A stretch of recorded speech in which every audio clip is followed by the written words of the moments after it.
Welcome to the Dojotalkpodcast. Please remove them shoes before entry. Sam Master is here, and you still have not taken off your shoes.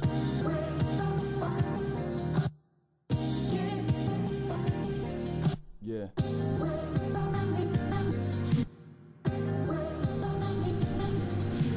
Living every day to define man's mission. Looking to the sky for divine transmission. Deaf man's vision makes the blind man listen. Eyes on the prize, this is blind ambition. Thank you. Yo, what's going on, world? Welcome to another edition of the Dojo Talk Podcast. We are on episode number 82. As always, this podcast can be listened to on YouTube, SoundCloud, Google Play, iTunes. If you're on iTunes, please rate, subscribe, leave a review. You can hit me up on Facebook at the Dojo Talk Podcast Facebook page, and you can follow me on Twitter at Serial Sensei. Boom. That's my rambling intro. Recording my second podcast today. It's kind of funny because this is episode 82, but I accidentally. Recorded episode 83 before 82, and I did that so that it would force me to put out this episode, because God knows I've been meaning to get these album reviews out for the longest time, but life has gotten in the way. There's been a ton of music being released lately, and it's been a lot. It's been a lot going on, but we here, man. But yeah, man, there's been a lot of music, man. We got the news of Kanye. You know, he's coming out, I want to say in like June. And then he's got a project with Cudi. The J. Cole dropped the album out of nowhere. What else have I been listening? I've been listening to albums from people I normally would even never listen to. People I haven't even heard of, just because stuff has been popping up on my timeline. What was that album I listened to? Fly Anakin and Obliv, if I'm saying that correct. I was familiar with Obliv. I'm not familiar with Fly Anakin, but I listened to that album. I listened to like half of a Jim Jones album. I didn't even know he had an album out. God, who else was I listening to? I've listened to a lot of music these last like couple of weeks, and it's kind of been why it's been so hard for me. The Nicolay album, Nicolay from Foreign Exchange, he put an album out that I haven't finished listening to, but like there's been so many projects coming out, and it's been really hard to keep up with everything. Because by the time you sit down with one album and you try to, like, you know, just bond with it, something else comes out. So it's been hard. I've been meaning to put this review out for the longest time. So I made sure I locked in and got it done. So we'll be talking about, you know, music today, finally. But before I get into that, other happenings going on. I went to Dave & Buster's for the first time today. That was pretty cool. Played some arcade games. Played Time Crisis 5, which was awesome. Man, for the younger kids, y'all might not know, but like arcades were like the thing once upon a time back in the day. And like the original Time Crisis is like the GOAT arcade game. I would say like Time Crisis and House of the Dead. So it was awesome playing Time Crisis 5, even though I only made it to stage 2. Played Rambo. Didn't really make it that far in that either, but that was fun. So I had some fun at Dave & Buster's. That was pretty dope. I have God of War in my possession. I have not gotten a chance to play it yet. Actually, you know what? I might try to do that tonight. And speaking of tonight, at the time of this recording, it is April 22nd, 8:12 p.m. If any of you guys watch Into the Badlands, season 3 is coming out tonight. Well, which means by the time you guys hear this, the episode will have already aired. But you know, if you need a good martial arts fix, man, Into the Badlands is a really, really dope show. That's season 3 is kicking off tonight. So literally after I finish recording this, might watch a little bit of basketball, and then I will definitely be sitting down and watching that, because that show's awesome. So definitely looking forward to this season, because the trailers is crazy. I still need to cop my Infinity Wars tickets, man. I need to look at my budget, but that should still be in there. Definitely try and make it day one of Infinity Wars. What else have I been doing? Oh, I saw Ready Player One. Let me talk about that for a little bit. Not a full-fledged review. I'll just give some brief thoughts, man. Really, it was an interesting experience because I have never been to the movies by myself, and I got the T-Mobile Tuesday $5 ticket with the Atom Tickets app, which let me see any movie I wanted for $5, which was perfect because I could not afford to take anybody else with me. So $5 it was. I went by myself to watch Ready Player One, and it was pretty dope, man. Like it was a pretty good movie. Definitely a lot of Easter eggs. A lot of the Easter eggs are really hard to catch because in a lot of the action sequences, it's a lot going on at one time, so it's kind of hard to catch everything, you know. But I spotted like Spawn randomly. That was pretty awesome. I won't spoil anything else. I'm sorry. I probably shouldn't have said that. But like, I mean, he's not like a major character. He's just like, you see him during one of the fight scenes. It was pretty awesome. But yeah, man, it was a pretty cool movie. I mean, quick synopsis, I guess, for anybody who hasn't seen it, or I'm pretty sure maybe if you're interested, you've probably seen it by now. But basically, takes place in the future. I forgot the exact year. I'm gonna say like 2028, something like that. The regular world kind of sucks, so everybody goes to this digital world called the Oasis, which is pretty much like a massive MMO. So you go on there, you build your character, get attributes, so on and so forth. The creator of the Oasis, whose name was it Dr. Holiday? I want to say his name was. He died, and before he died, he left an Easter egg in the game, and they spend the movie trying to find the Easter egg. So there are these 3 keys that you have to get throughout this game, and then when you get the 3 keys, you get the Easter egg, and then you get to inherit the company that created the Oasis, which is worth like billions of dollars, so on and so forth. So the premise is pretty cool. It's kind of a cheesy. The movie definitely has some cheesy moments. I'm always it always makes me laugh how in Hollywood characters fall in love after 2 minutes, but it is what it is. I guess that's just a thing. But like, cheesiness aside, man, it was still a pretty dope movie. I was impressed that like half of this movie was CGI and the other half is regular, but like the CGI was done really well. Everything looked on point. I'm pretty sure if you've seen the trailer, you saw the Iron Giant. He looked awesome in that movie. It was really well done. It was really fun. Definitely a movie like if you have kids, it's definitely a more kid friendly movie. But like I said, the story was pretty solid. Definitely a lot of nostalgic feels going on with some of the characters. You'll see probably a couple surprise characters. Definitely one, I won't say his name, who I did not expect to see in that movie. His scene was not very long, but for the brief moment he was in there, it was awesome. But yeah, man, it was a pretty fun movie, man. Definitely, I would say recommend to watch it, especially if you want to get some nerd nostalgia, some nerd nostalgic feels going. Definitely a movie to check out. And I really did enjoy the overall message at the very end of the movie. I thought that was actually really dope, and I think it kind of speaks to kind of the way things are now, because really the way things are now, a lot of people do live in a digital world. Everything is online. That's where a lot of people interact. That's where some people meet friends and build friends and relationships and so on and so forth. So I thought the message at the end of that movie was definitely pretty good, man. So yeah, I can't go into too deep into details without really spoiling it, but yeah, man, Ready Player One was definitely pretty dope. I was satisfied. I only paid $5 for it, so I couldn't really complain either way, but it was pretty dope. And going to the movies by yourself isn't all that bad. You think it would be awkward, but you save money, and that's always a good thing. So yeah, man, that was pretty dope. Let me get some anime real quick before we kick this episode off. My Hero Academia is 3 episodes in now on this new season. Things are finally starting to pick up. The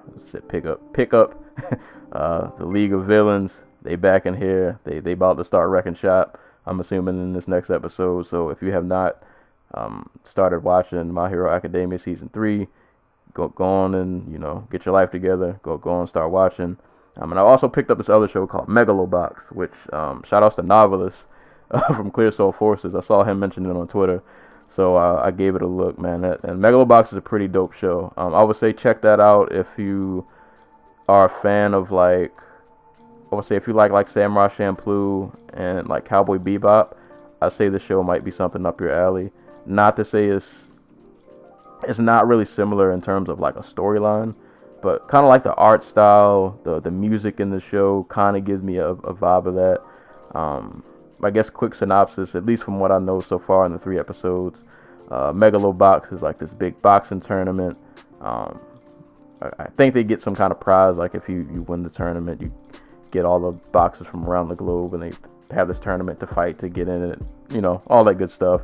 But they fight with like this gear that they wear, this kind of like this robot gear that they put on their arms, and I guess it kind of like enhances their abilities. They haven't gone really too deep into detail about the gear. You get to see some glimpses of it, and you definitely see that not everybody's gear is created equal. The main character, Joe, his gear is pretty he definitely got that back alley gear. If there was a guy in your local barbershop who was selling boxing armor, that's where Joe got his from. He got his from the bootleg dude in front of the barbershop. There's another guy in there, I think his name was Yuri. He's got the full blown, his gear is he got the real deal, man. So, but yeah, man, Megalobox is, if you want to, it seems like kind of like an adventure action, show, kind of like that. Definitely give that show a look. Like I said, if you're a fan of Samurai Champloo, Cowboy Bebop, you want like that kind of vibe, I would say definitely give Megalobox a look. Yeah, I think that's all I've pretty much been doing, other than working and writing this book, which still isn't done. Another story for another day. But yeah, man, let's just get into it. I've been itching to get this album review out the way, so we gonna talk about these albums. So 3 albums on deck, and of course got thrown the recommendations. So 3 albums we're gonna talk about today: Marcus D, Retro 2, Saba with Care For Me, and Royce the 5'9", Royce the 5'9", and DJ Premier with Prhyme 2. So we are gonna start off with the homie Marcus D with Retro 2. So I feel like at this point I've mentioned Marcus D a decent number of times on this podcast. What albums did I review from him? I've definitely reviewed a Marcus D album on this podcast, and I cannot remember which one. But even if I think it was Melancholy Prequel, the Redux that he put out. I'm pretty sure I did a review of that, and it made my top 20 for the year that it came out. Marcus D is a producer from Seattle. That dude's just a really dope producer from Seattle. Projects like the first Retro, definitely worth checking out. Like I said, the Melancholy Prequel, what was it? Simply Complex, the Lone Wolf EP or LP, I should say. Dude, just check the Bandcamp. You'll see the resume. Dude is a very versatile producer. He can do like that jazzy kind of like Nujabes style production. He can hit you with some straight like raw hip hop type beats. Then he can do stuff like this. So let's just get into this, because this was awesome. So the first Retro came out in like 2012, and I remember listening to that. And for people who don't know, if you've never listened to Marcus D, you're not familiar with the Retro series, it's kind of like an ode to like classic video games and classic video game composers. Take like your favorite theme songs from, like a Super Nintendo game, flip them, make it, give it a little hip hop flavor to it, make it modern, that's kind of like the gist of kind of what these projects are about. So the first retro, like I said, that came out in 2012. I remember the cover art was crazy with the controller he had for his eyes. I thought that project was so fire. I still love the Gal beat. To this day, I still listen to that America beat. That joint, that joint still slaps. So that was probably like one of my favorite Marcus D projects. And literally, like, after I listened to that first one, I was like, do you like? And I'm pretty sure if you're a fan of his, you thought the same. You got to do a part 2. So years have gone by, man. We've been waiting ever so patiently. He finally delivered to us in 2018. Took some time, but definitely well worth the wait. So like I said, man, the concept of retro, you take these vintage games, you take these, a lot of theme songs from, Nintendo, Super Nintendo games, theme songs that if you're fans of these games, you'll probably recognize. Flip them, give them like a modern touch, give them a hip-hop touch, just bring them back to life. It's a good homage to those games. And man, this one is even better than the first one. And I guess before I get into it, let me just throw out some of the games that were covered in terms of songs. And what's dope about this album is a lot of these games were games that I did not like. Games I knew about them, I've heard of them, but I necessarily didn't grow up playing. But doesn't take from the fact that the songs in these games were awesome, and he was able to, flip them and make them even more awesome. So games like Mischief Makers, SimCity, Pilot Wings, Super Mario World, Chrono Trigger, Legend of Zelda, Kirby, Final Fantasy, Kingdom Hearts, Sonic, and that's just to name a few. Did a Mega Man beat on here, like that's just to name a few. So that just kind of give you an idea of some of the inspiration for some of these instrumentals, some of these beats after here. Like these are the kinds of games that he pulled from. I would say the first thing I noticed when I popped on this album, of course, I have to compare it to the first retro. I feel like it's only natural that I can compare the sequel to the OG original. The first thing I would say I noticed when I popped on part 2, to me this one sounded, just in terms of like the way it was mixed and mastered, like it just sounded a lot cleaner, I thought, than the first one. Everything was a lot more crisp. Everything was like a lot more full. And the second thing that really popped out, which I'm pretty sure he did on the first album, but it was done really well on this album, and I thought it stuck out a lot more, was definitely the use of live instrumentation. A lot of these tracks are accompanied with live instrumentation, and let me give some shout outs to some of the people who definitely attributed to that. So I'm just going to quick read off the Bandcamp page, because that's where some of these people are listed. You got bass and guitar by Gerson Zaraga. I apologize for anybody's name I butcher. We got some flute by Nitsuwa. Another flute by Kenichi Fukushima. Marcus D on here doing some keys. I think that's it. I'm sorry if I missed anybody.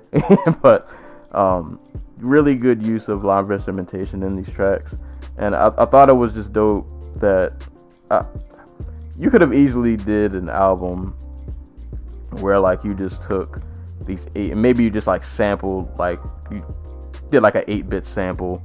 You just kind of flip the 8-bit beat, maybe just add like a 808 drum and a snare or a hi-hat or something, and that just be your beat. And it probably still could have been dope if you did it that way. But like these beats are literally like they're recreated from the ground up with like this modern touch, and adding the live instrumentation just makes everything sound so much more full. It really breathes like fresh life into these instrumentals that were made like decades ago. And he just the use of the live instruments to me brings it to that next level. It definitely it kicks everything into full gear. I mean, for example, tracks like Lightning's Theme, you get some really good piano and keys with that one. dudes are killing it on the flute with this album. Zora's Domain had a really dope flute and a nice little, I think it was that track that had a nice little guitar riff on it. Sorry, I'm scrolling through my notes because I wanted to make sure I give all these tracks the proper shout outs. I think, the track Birdman also had a pretty good flute. Like I said, just a lot of these tracks, it's really good, like bass guitars, flutes, everything fits perfectly well. Everything sounds like it should mesh together. Like it's a perfect marriage, man. Like I said, really great keys. What was that track? I'm probably gonna butcher this name because I've never played this game. Beside Island, whatever that is. I think that track was like just a lot of piano, but it was beautiful. it was really, really beautiful. And like, even if you listen to this album, and let's say you aren't familiar with any of these games, so you're listening to this album purely just based on an instrumental standpoint, like you don't have any influence in terms of like these songs don't mean anything to you because maybe you didn't play video games, I still think even from that point, this is still a good instrumental album. And you even get you get a good variety of feels and vibes going on. Like you get some tracks that are a bit more upbeat, like for instance, I love the way this album starts. It's probably my favorite song on the entire project, Retro 2, which is, oh Lord, let me get I have the actual case with me, which another thing about this album, you have to get a physical copy of this, because my God, the case that this comes in is so serious. So it literally comes in, if you guys remember the Super Nintendo games, how like the box package used to look like. So it comes in the box package, has the nice little Retro 2. The cover art is so dope with him sitting at the arcade. Like I said, it literally comes in the little Super Nintendo box. You get the CD inside, then you get the little booklet inside, and I have a cassette tape. I didn't even realize I ordered the package with the cassette tape. I have nothing to play this on, but hey man, it is what it is. I got a nice little collector's item. Sorry if you guys can hear me rumbling with the case, but yeah man, let me get back to some of these tracks. I'm getting off track, but packaging and artwork, whoever did the artwork, fire, straight fire. But the track Retro 2, which is from Mischief Makers, that beat comes on, that joint just slaps. Like this joint knocks in the whip.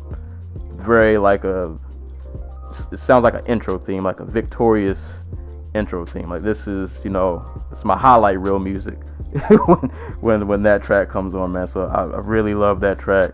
Like I said, that one's a bit upbeat. I love the Wally's Fortress track, which struck a chord with me because I love Mega Man. So when I heard that track, I instantly got hyped because it brought back memories of as a kid. It was really hard for me to beat that game when I was little. That's another story. But I love Mega Man, man. So Wally's Fortress, another pretty like upbeat track. I like the last track, Soul Strike. Is that from a game? Oh, it says TBD. So is that not from a game? Marcus D, are you just making up your own video game tracks? Is that what this is? It's dope though. I rock with it. So, but like I said, you get upbeat tracks like that. Then you get tracks like Black Omen, which is I want to say a flip of Chrono Trigger song. Really dark, kind of brooding track. Then you get these really calm, beautiful, real serene tracks like Starfruit. Like I said, Beside Island with the just nice little pianos going in the background. Zora's Domain, which I think was the track that had a nice little flute going on in the background. So, like I said, within these tracks, man, you get a lot of good vibes. Some tracks are upbeat, happier sounding. You get some real calm, relaxing songs. You get some that are kind of in between. And this is stretched out over 20 tracks. There isn't really a track on here that I don't like. Like, as a person who grew up and like my earliest memories of gaming are playing my Nintendo and playing my Super Nintendo, like a lot of these tracks and songs just made me happy. like Ghost Gang, hearing like the Mario joint get flipped.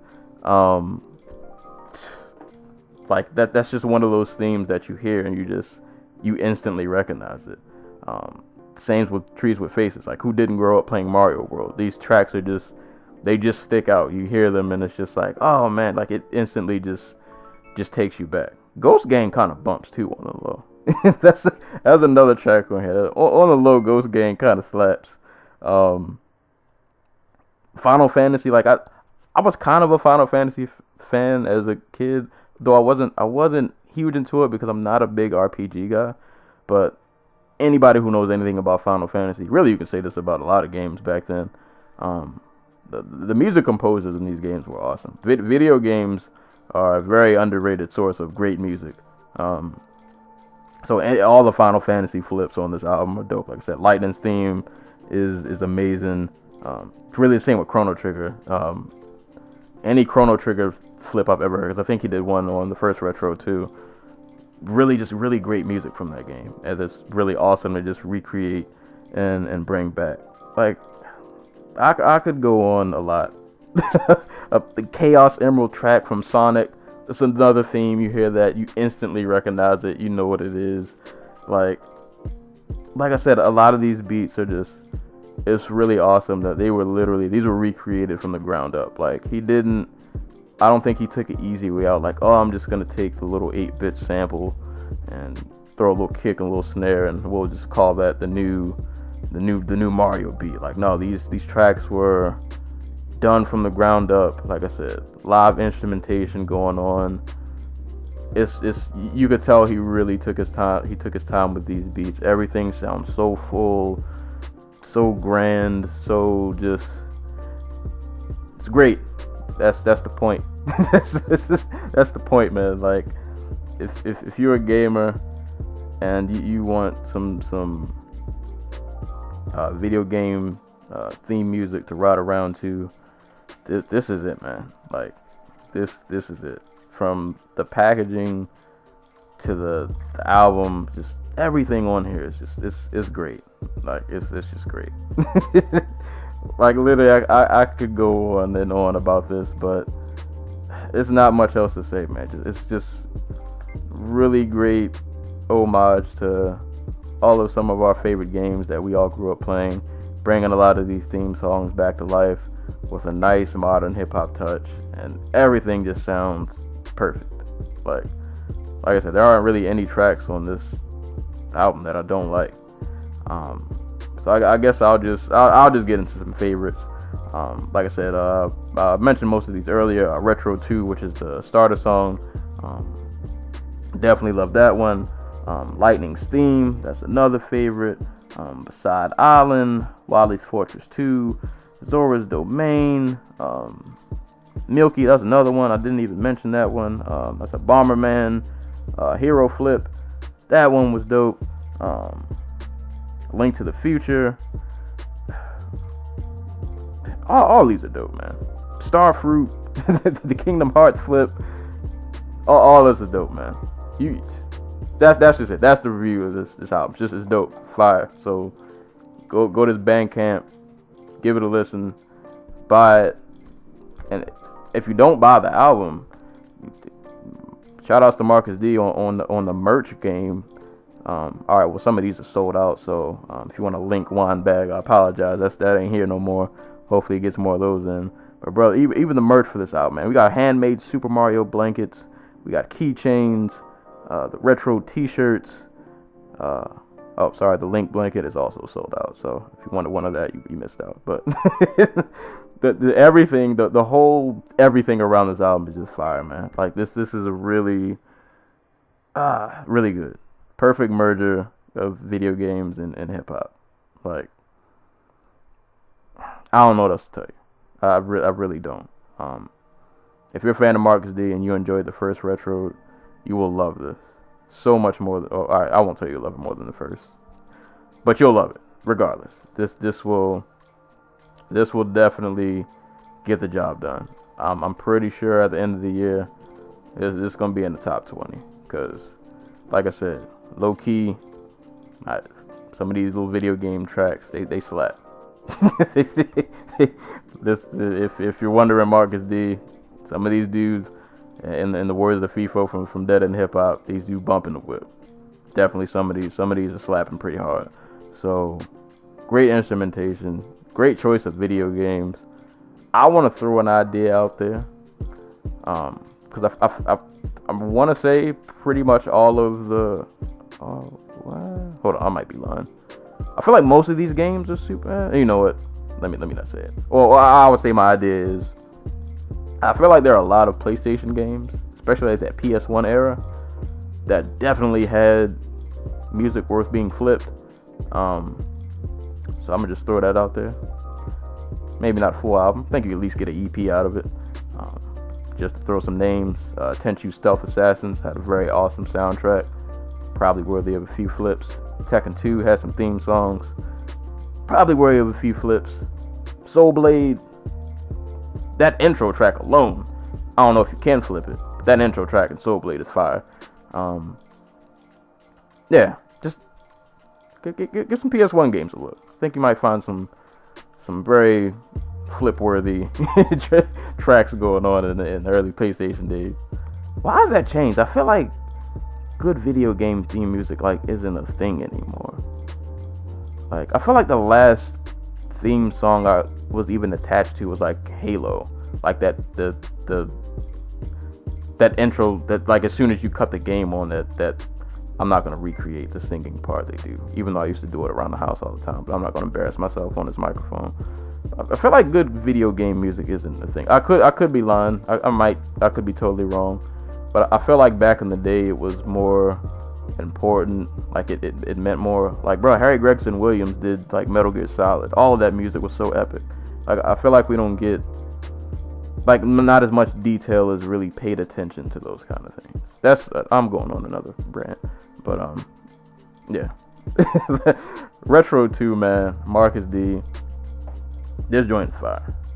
This joint is certified fire. If you're a video game head and you like hip hop, this is for you.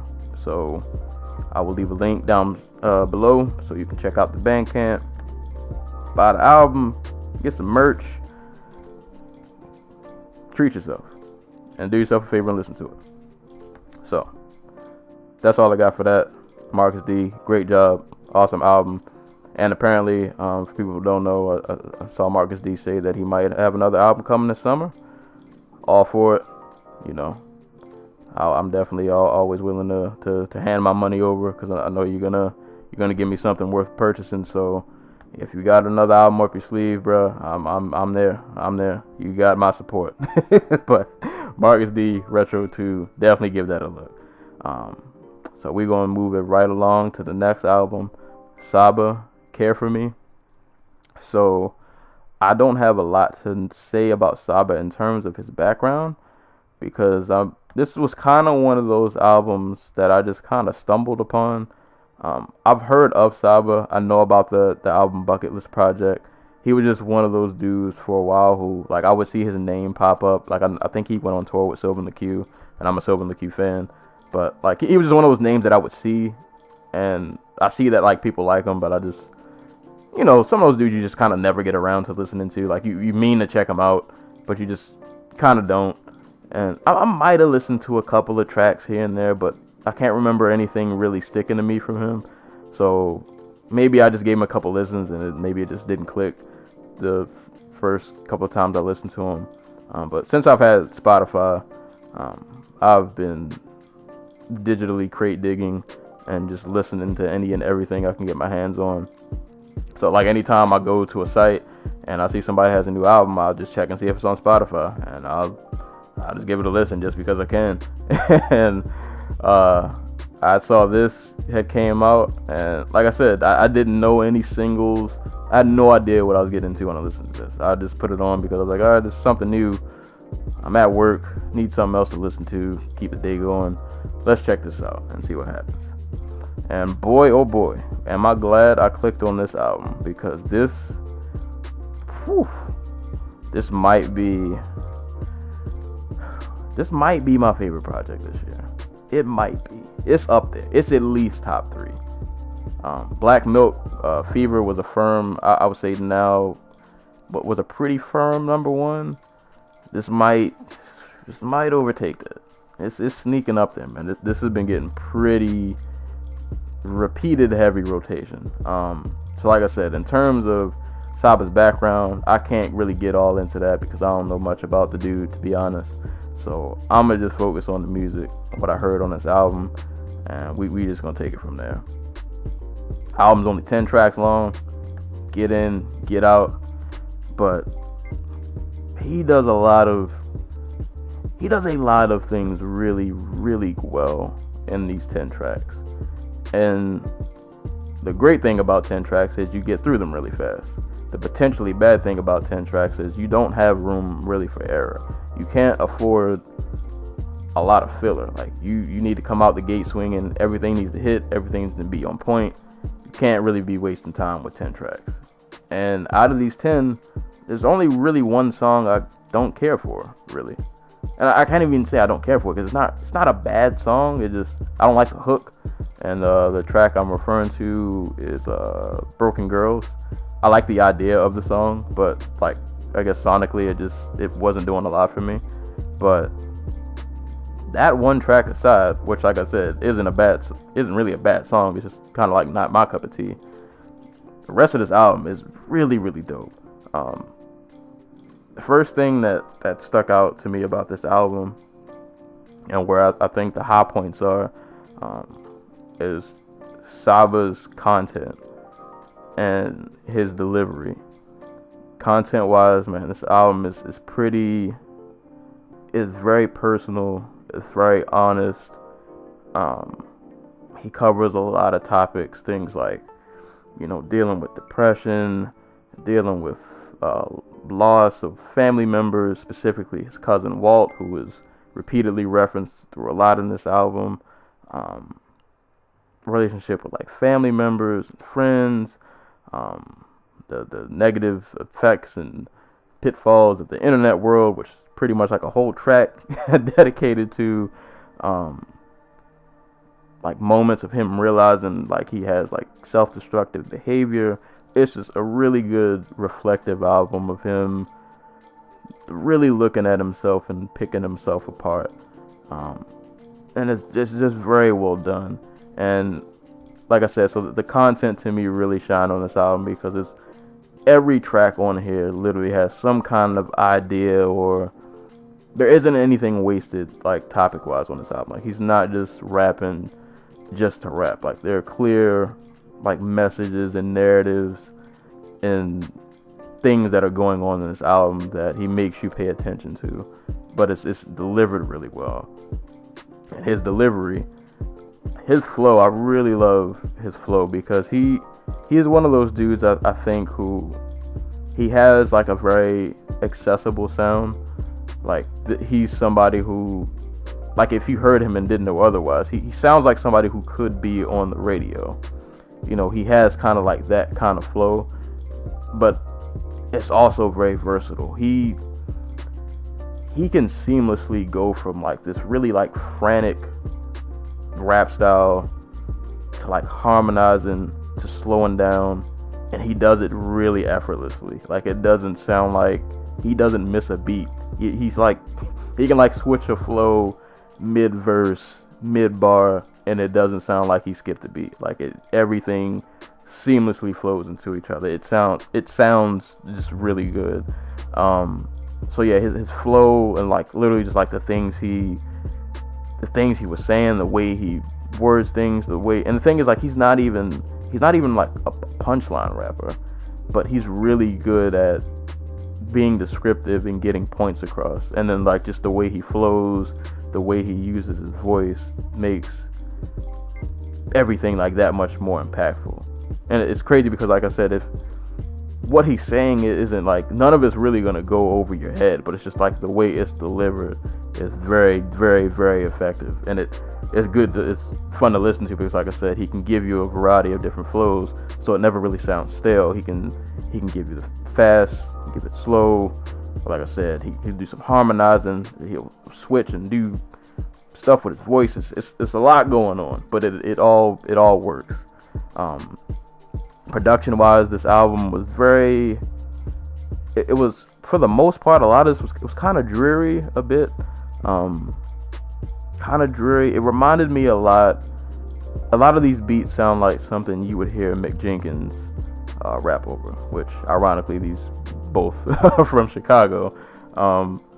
Yeah, a lot of these beats, it kind of sound, at least to me, I got similar to a vein of like beats you would hear on Mick Jenkins, like the Waters mixtape, or even something you might hear off the Healing Component. A lot of the beats give me kind of some of that vibe.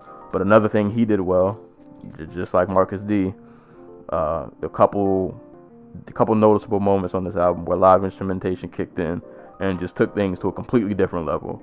And it's something about when dudes add horns to a track, like a trumpet. It's something about those kind of instruments that really set things off. And God, what track was that?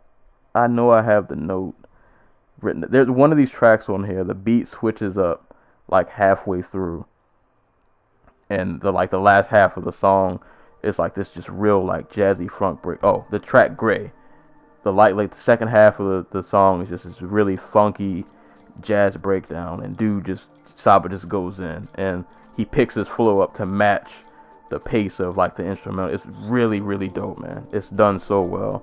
But like I said, man, content is king on this album. Every song just has a story. It was so hard for me to do a favorite track list because like I said, out of the 10 tracks, only really one of them I didn't like. So I guess in the interest of time, I'll just run through some of my favorites. But like I said, other than Broken Girls, which some of you guys might like, it just wasn't my cup of tea. All of these tracks are really good. But I'll go through a few of my favorites, and I'll give a note to a few bars that definitely stood out for me. So we'll start with the first, the intro track on Busy/Sirens, featuring the Mayne, who's also done tracks with Mick Jenkins. A lot of this song deals with depression and just dealing with overall thoughts of loneliness, things of that nature. I love the line, if my past could talk, it probably replied to the missed calls after all, because the friendships that I can't recall done turn my heart into camouflage, while the guys I used to play basketball with doing shit that I can't endorse, now with the Lord, now when it pours down, was all alone then, still alone now. Really powerful lines like that, man. Like he definitely knows how to paint a picture to get across what he needs to get across. And really well job done with the Mayne. Adding vocals to his track definitely fits the mood of that track. That track is kind of split into two. I like the Busy side better than the Siren side, because Sirens is like the second half of the song. So I kind of like the first half better, but still overall, man, really, really good track, really good lyrics. Saba is a really good writer. Like I said, does a good job of just being able to convey a point and get it across very, very effectively. Other favorite track, I love the song Life, which ironically is a track kind of about death, in a way. Kind of he deals with death in like different ways. The death of his cousin, the death of his uncle, and kind of how that like still affects him. Kind of how he feels like, I guess, like death is kind of like around him, like it seems to always be there in some shape, form, or capacity. I think this was one of the singles, because the song has a video, so I'll probably leave a link to that below. But that's another great song off here. Calligraphy, and these tracks are like I said, a lot of my favorite tracks are literally just consecutively right after each other, because it goes Busy Sirens, then Broken Girls, then Life, which I love, then it goes into Calligraphy, which is my next favorite track I was going to mention, where he literally just kind of talks about how he uses writing as just kind of a way to deal with everything. That's kind of how he gets over his stress and deals with, the troubledness of his surroundings, and how he deals with grief and all of it. Like, he just uses writing. That's like his way to cope. Like, he's not doing this for show or to be famous. Like, this is like his one outlet that he can kind of just let things go. So Calligraphy, man, that's another great song. Calligraphy is followed by Fighter, which is another one of my favorite tracks on here. This track is one of the first tracks I noticed where Saba is really good at telling a story. He is a very, very good and a very vivid storyteller. And I like how in this song, fighting is used like physically, but like also, I would say like metaphorically, and it's more so, it's not all about just like me fighting physically, getting in confrontations, though that is a part of the song. It's also fights as in like arguments and disagreements and things like that. So like the first part of the song, it's literally about a fight where like he gets into like this physical altercation. He gets jumped. That whole situation plays out really wild. Then he has another part where it's fighting, but it's in terms of kind of like him arguing with his grandpa, because his grandpa thinks like you should be in school or go to the army, but he's trying to do the rap thing. So they kind of fight back and forth over their differences. And then kind of like towards the end of the track, he talks about like fighting with his girlfriend, not in a physical way, but them kind of like having communication issues and them fighting with each other over that. I don't think I have the line written down, but there was a part in the song, the communication part, that really rung home. I think will ring home with a lot of people, where it was a line where he was saying that his girl would start off with a conversation and he would interrupt her and sidetrack it and just kind of talk about something that she wasn't even mentioning, and she kind of snaps on him like, you don't value my opinion, you don't really care because you keep throwing the conversation in another direction. So like that part just really stood out to me. And then like the last another part of the track where he's literally talking about kind of like fighting with himself and to like love himself. And the one note I have from that track is, it's hard to love myself and all these people compliment me. Somehow it just reminds me what I don't got. But these folks don't care to know. They think you're rolling in the dough, not realizing that your next meal is a 4 for $4. Dope line, man. Like, it's just another one of those lines that definitely hit. So Fighter, man, that's a really awesome song. The track Smile, which is one of the like few good, one of the few like not upbeat, kind of upbeat, kind of a feel good track. Him kind of reminiscing about his family, how they all he's from Chicago, but like I think like his grandparents were from the South, and he kind of reminisces on the times that he had there and how he wants to move back, and he talks about like, if I ever win the lottery, like I'm moving my family back to the South. And he just does a good job of painting a good picture of like his fondest memories of living in the South and how he grew up down there, and you know, memories of his grandma, things like that. So that track I really love. I love the vibe of that track. Like I said, it was one of the upbeat, one of the more feel good tracks on there. So I definitely vibe with that one. Gray is another favorite, probably like a top 3 song. He goes into talking about kind of dealing with the industry, so to speak. And you know, really good hook on here. God, I don't remember it verbatim.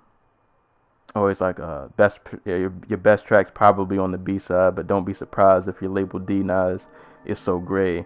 And basically he's saying like the industry just doesn't seem to want like authenticity. Like the tracks that you put out that mean the most to you won't be the ones that they really want to hear or they're trying to promote. And he kind of just goes for that, and he kind of breaks down like he's striving for authenticity in an age where that doesn't seem to be the thing that people are really checking for. Like everybody's kind of living like this facade, and he's trying to stay as authentic as he possibly can. So I really love the hook on that one. Like the hook does a really good job of embodying what that song is about. And like I said earlier, this is the track where during the second half of the track, it switches to like this jazzy, like funk breakdown, and it's so beautiful. You got trumpets going off, man. It's really awesome. And then Saba, like, he picks up his flow a lot to like match the instrumental, and he can be very high energy, so it all works really well. Perfect mesh. Like, I can't say enough about like how good he is with switching his flows up and getting it to match like the mood of the instrumental, and just like the way he can do vocal inflections. He can be really energetic. It just, everything works so well, man. I don't even have this listed as a favorite track, but Log Out with Chance the Rapper. I love like the little vocal edit they did on Saba's voice, where he would spit a couple bars and they would like chop up the last line or the last word that he said. It's kind of hard to describe, but if you listen to the track, you'll know what I'm talking about. But yeah, that track is fire. I love the closing track, Heaven All Around Me, where he's literally telling the story about him dying, but like he's describing what he sees after he dies. So like his ghost is like out of his body, and he's seeing him. Just listen to the track, you'll know what I'm talking about. But that track is fire. And the last track I have to mention, because this track I think definitely shows the height of his storytelling ability, is Prom King. And the track is split in two. Like, the first part is called Prom, the last part is called King. This is a really, really good storytelling track. It's like 7 minutes long, but it's worth every second. A lot of the first half of the track, the prom part of the song, he goes into detail about the relationship with his cousin and kind of how that got started, and then he kind of ties that into a story of him when he went to prom. So he talks about how his cousin was trying to set him up to go with his chick to prom. At first he didn't trust it, because he reminisces like he and his cousin didn't have like the best of relationship when they were younger. He talks about how like his cousin used to pick on him a lot, so he thought it was a setup. Turns out it wasn't really a setup. His cousin was really trying to hook him up with his chick. And then he finds out also that like he and his cousin just led very different lives. Like, he has a line where he talks about like, I didn't even know that he lived like 2 blocks down the street. I get a ride to school, but he has to walk. Like, they had really different lives, even though they're family. They didn't even live far away from each other. It just seemed like they were living really parallel, or not parallel, probably the wrong word, but like opposite. But then he ties it back into the prom story, where like his cousin Walt sets him up with his chick for prom. He calls her, tries to act like he's nervous, but you know, the girl end up going to prom. He gets to the prom. His date leaves for a second, and his prom date's brother comes up, threatens him with a knife, tells him, yo, if you touch my sister, if you do anything, I'm gonna kill you, blah blah blah. Now he's sitting at the prom looking crazy. he's waiting for Walt to get there. Walt shows up, and he's wondering like, should I tell him, because Walt might go off, and he decides like not to tell him because he doesn't want the situation to escalate. And then the story progresses. You get a lot more into Walt's background. I guess he was an artist too, along with Saba, before he unfortunately passed. But it goes into like his career and how like they were doing all this studio time, and Saba had tapes and songs and stuff he was working on. But then he got caught up in a situation, and like by the end of the song, he gets like a phone call while he's in the studio, and he finds out that Walt died. And it's a really good storytelling track. And like I said, Walt is a very important figure in this album. He's referenced a lot, and you definitely get the feeling that like Walt was more than just like a cousin. Like, this was somebody he was really, really, really close with, and his death still like affects him to this day, and it definitely shows through this album. But yeah, man, this joint was, I guess I just thought it was so good because, like I said, I had no expectations coming into this album because I had never listened to it before. So when I heard it, I was like, yo, this dude's dope, man. Like, this dude's got it. So yeah, I don't have much else to say. Like I said, I listed all my favorite tracks, and it was pretty much like the whole album. So give this a listen, man. It's only 10 songs. Like I said, if you want somebody who he has more of like a modern, accessible sound, but he definitely has just a lot of substance in his music. This album is to listen to. It is a bit, like I said, on the moody, dreary, jazzy side of things, but it's really good, man. It's really, really, really good. Definitely an album that I revisit a lot. This will definitely be in my top 20. I see no reason why. This already has pretty high replay value, and I know it didn't come out that long ago. So shout out to Saba, man. Like I said, I didn't know much about dude before this, but he's definitely on the radar now, and this album is really good, man. Really, really good. So Saba, Care For Me. I'll leave links to the description below for the Life song, and he has a whole album on SoundCloud, so I'll leave a link below so you guys can just check out the whole album. Give that joint a listen, man. Definitely give that joint a listen. Last album that I will be talking about, Prhyme 2, Royce the 5'9" and DJ Premier. So the first Prhyme came out in 2014, I think, according to my note I wrote. So I'm gonna hope I wrote the right thing. Came out 2014, collab between legendary producer DJ Premier, legendary MC Royce the 5'9". I mean, the first Prhyme was fire. Prhyme took beats from an instrumental from Adrian Young, chopped them up, gave him the Primo flavor. Royce went over the beats, does what Royce does. We got a fire album. Took 4 years later for us to get the sequel, but finally here. Also, side note, Book of Ryan comes out, I want to say May 4th. So Royce is having a pretty busy year. So we'll be hearing more from him soon. But Prhyme 2, man, I put this on, and I noticed this was different. This does not sound like the first Prhyme at all. And I guess depending on who you are, it'd be a good thing or a bad thing. This album took a bit for me to like adjust to, because I'm not gonna lie, this didn't hit too hard like that first listen. Like, I listened to it, and I guess this really is a testament to Primo. This has a Primo style, but to me it doesn't at the same time. Like, to me, there are definitely some instrumentals on here that normally I know a Primo beat when I hear one. He has just like a certain vibe, a certain head nod to his beats that when you hear him, you're like, oh, that's a Primo track. There are some instrumentals on here that you don't get that from. And like I said, depending on who you are, that might be a good thing, that might be a bad thing.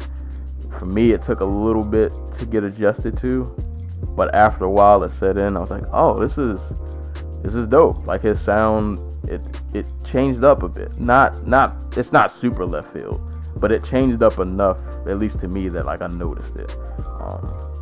And instead of taking beats from Adrian Young for this album, they took beats from and samples from Ant-Man Wonder. Also a really good producer. If you want to hear a lot of his good work, listen to the project he did with Skyzoo, where they redid. What was the Jay-Z album he redid? I'm drawing a blank. He and Skyzoo did a Jay-Z dedication project of some sort that I'm blanking on completely right now. But check out Ant-Man Wonder on that project. He did a lot of good work on that. But Primo took a lot of Ant-Man Wonder's samples, flipped them, gave him the Primo flair. But they were different, man. I thought this album, production-wise, sounded a lot cleaner than Prhyme 1 did. Excuse me.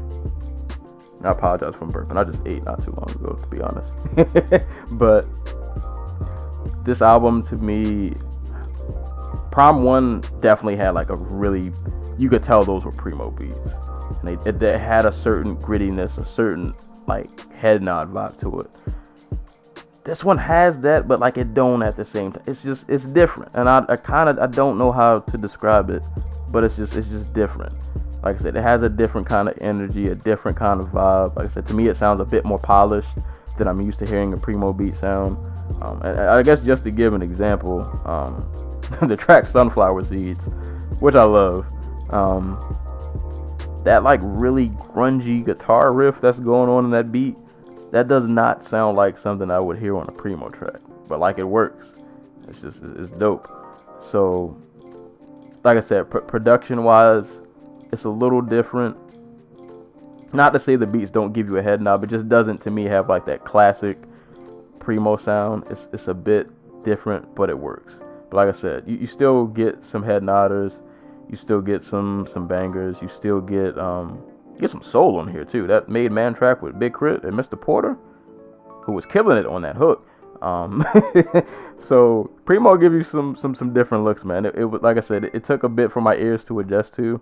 Like I said, this was not an album that clicked on the first listen, but around like that second, third, and fourth, I was like, oh, all right, I get it. I can rock with this. And in terms of Royce, I mean, Royce gonna Royce. Like, Royce is like one of the most technically proficient MCs today, probably of all time, in terms of just like rapping ability, rapping skill. You know what you get from Royce, man. You get some bars, you get some witty lines, funny lines, inappropriate lines. You know, if you're a Royce fan, you know what Royce does, man. And he just does it again. You do get a little bit of, not every song is just bars on bars. You do get some substance and some concepts going on this album. For example, the track Everyday Struggle, which is kind of a play on I'd say Joe Budden's former show, since he's not on there anymore. But a lot of commentary on there in terms of like the old heads versus young heads, in terms of rap music and how he views that situation. He makes references to his past battles with alcoholism, and how he kind of got over that. The track Black History, which is the opener, which is also on the Trust the Shooter mixtape, which you should definitely listen to if you've never heard that. But literally like gives the story of his birth and his family and him being in rap. Like it's a really nice intro to the album to just catch you up to speed on like it wraps his whole story up in a nice couple minutes. So you get those little tidbits. You also get like some relationship. Well, yeah, you get some relationship tracks on here. Literally, one track, the track he did with 2 Chainz, the flirt track, where it's literally him saying how women are terrible at flirting, and then Loved Ones with Rhapsody, where really dope concept where it's talking about infidelity in a relationship, and Royce is rapping from the perspective of the dude. Rhapsody is rapping from the perspective of the woman. So they have a little back and forth. So you get some different stuff. But at the end of the day, man. Oh, you know what? Before I get into that, another thing on this album that I actually like were the features. And some of these features were people I wouldn't think I would hear Royce do a track with.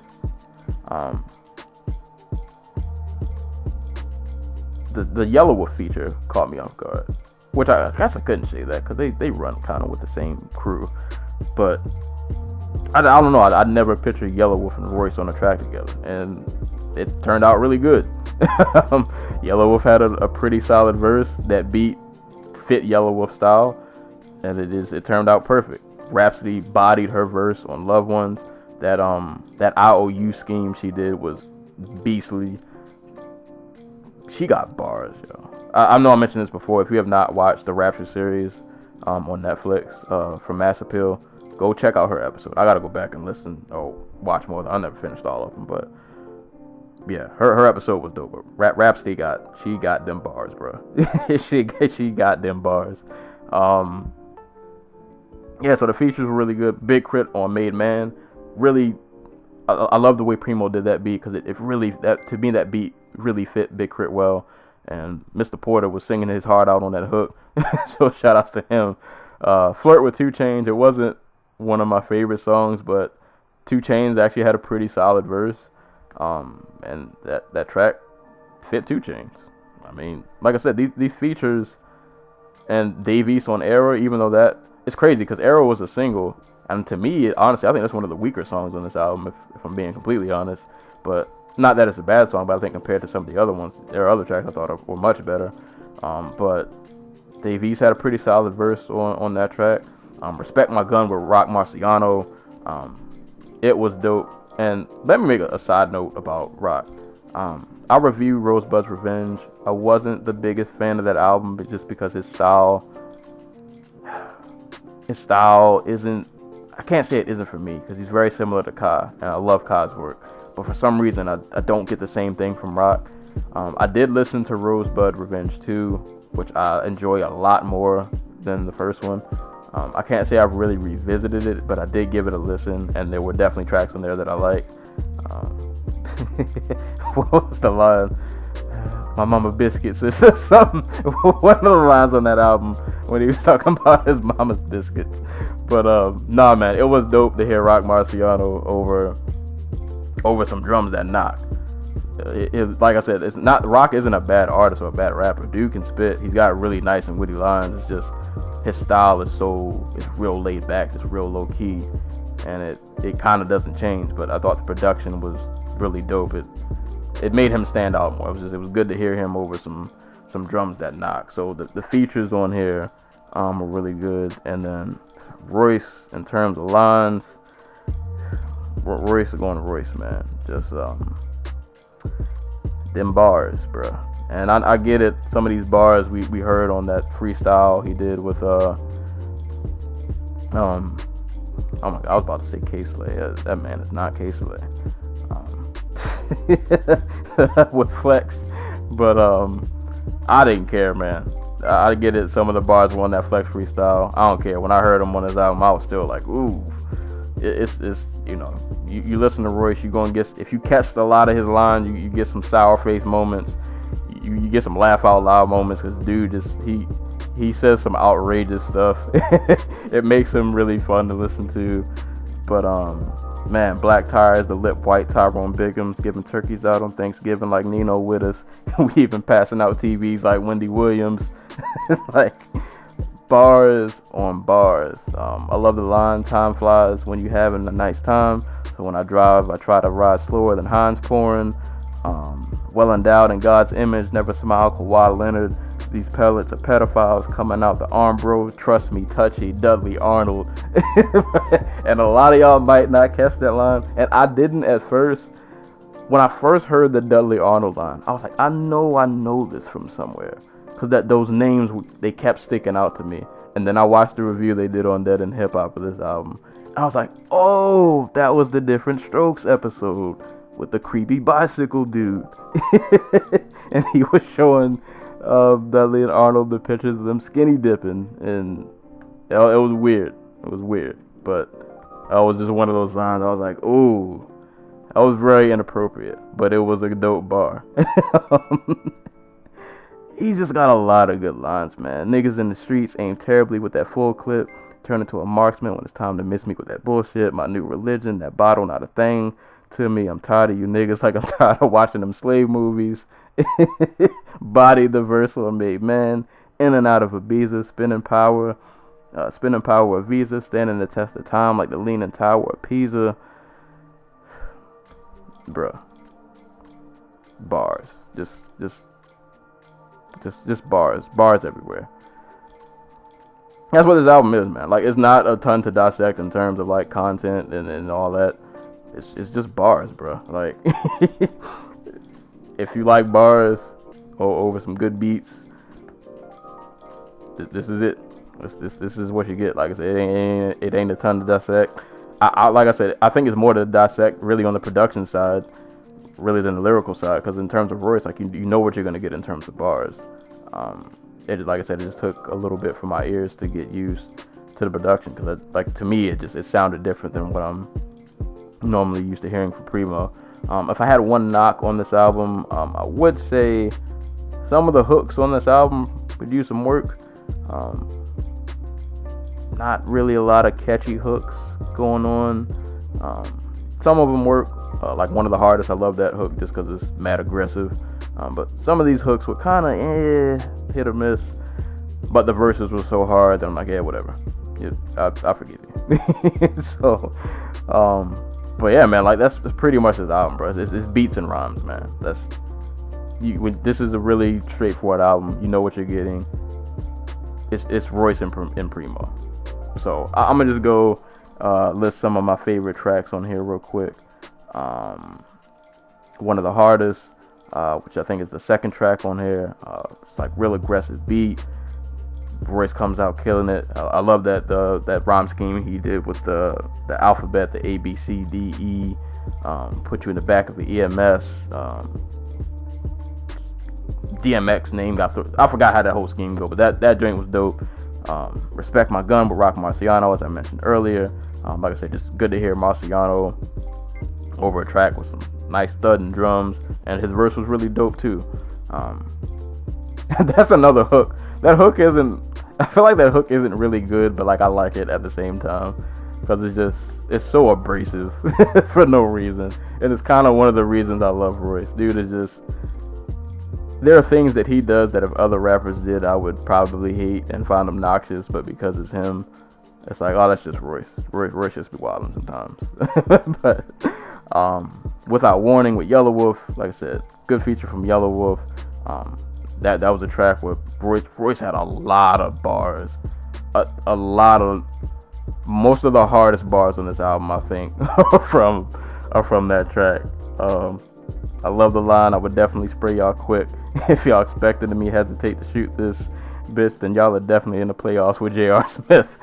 Like, he's just bars, man. That song alone, it's a lot of quotables on that track with Royce's verses in that song. But yeah, shout out to Yellow Wolf too. Like I said, he kicked off the song. I thought he had a really good verse. That beat fit him really well, so that was a favorite. The track Sunflower Seeds.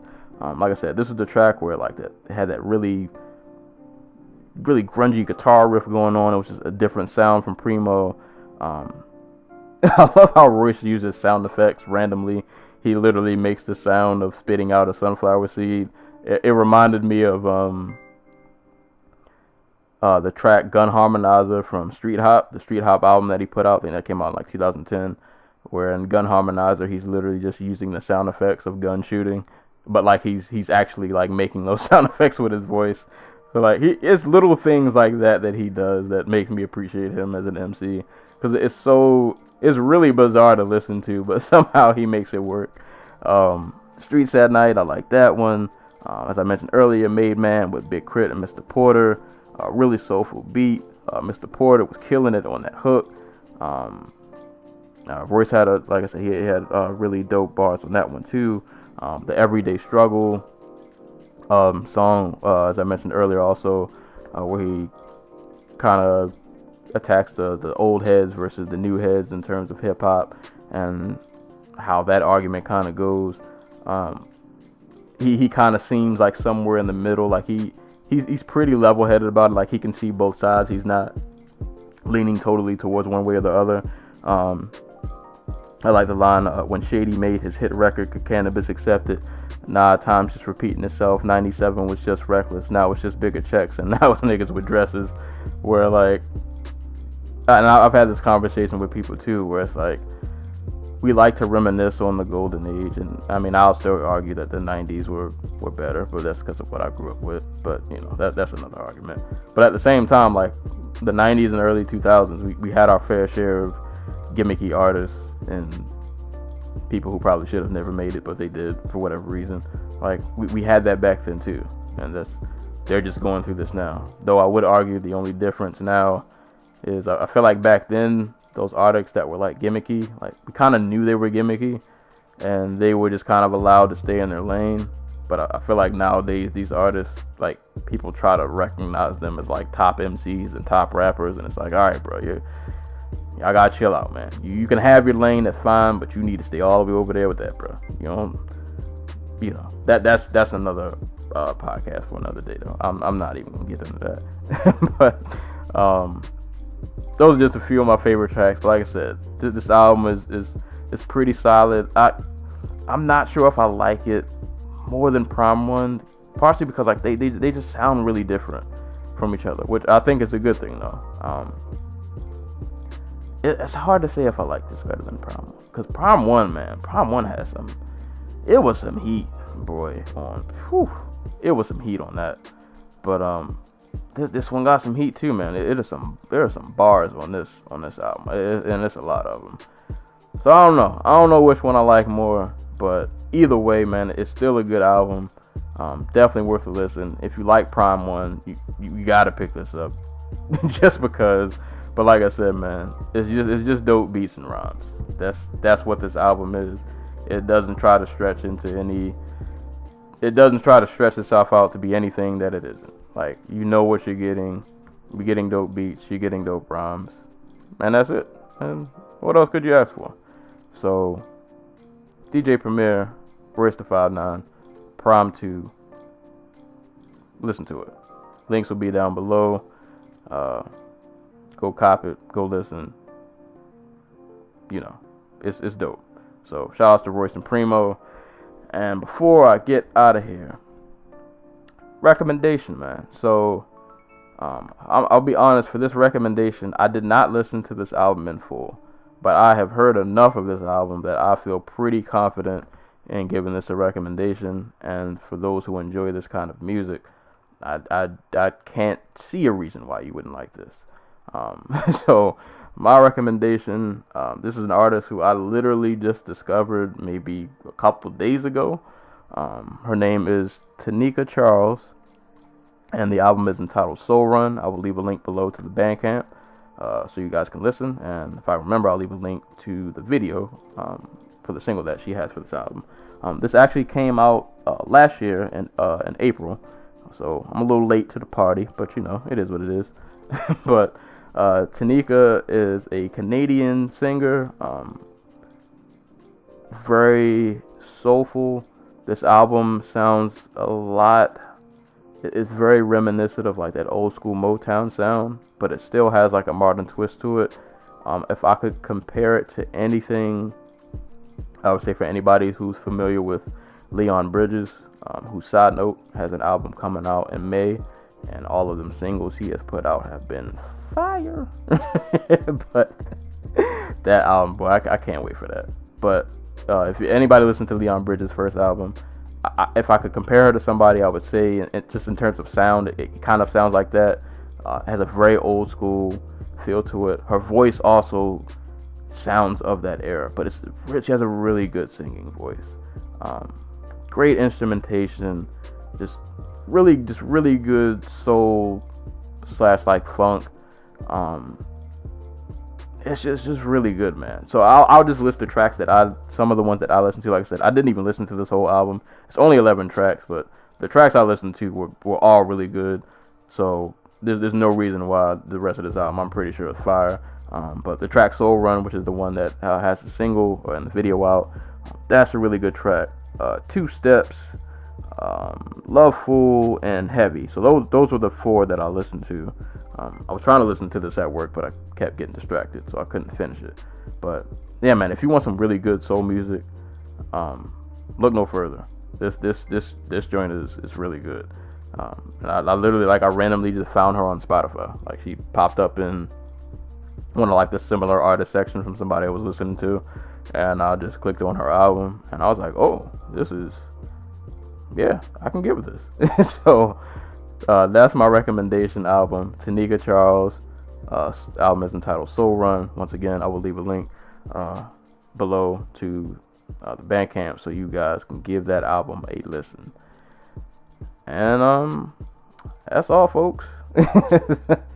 That's all I got, man. So recap: Marcus D, Retro 2, Saba, Care For Me, Royce the 5'9", DJ Premier, Prhyme 2, and Tanika Charles, Soul Run.